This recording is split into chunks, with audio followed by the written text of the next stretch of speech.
Today we are discussing Homegoing by Gyasi. I read this book.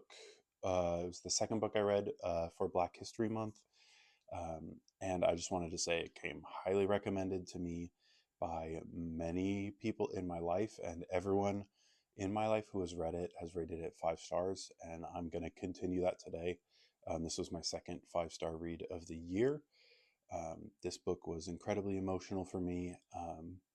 I'm going to do a non-spoiler review here, but this was a multi-generational story, starting with two half-sisters in Ghana in West Africa in the 18th century.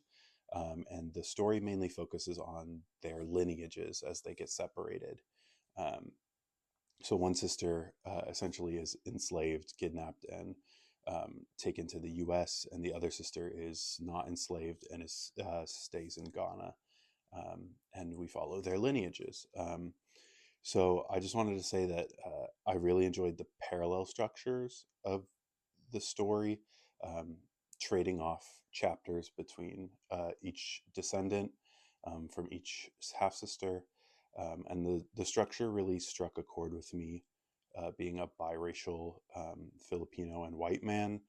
Um, the book helped me reflect on some of the wounds that I hold, um, mainly being disconnected from my Filipino heritage, similar to how the descendants of Essie, um, the enslaved woman in the first generation, how she and her descendants struggled with uh, systemic white supremacy and the pressures of cultural assimilation.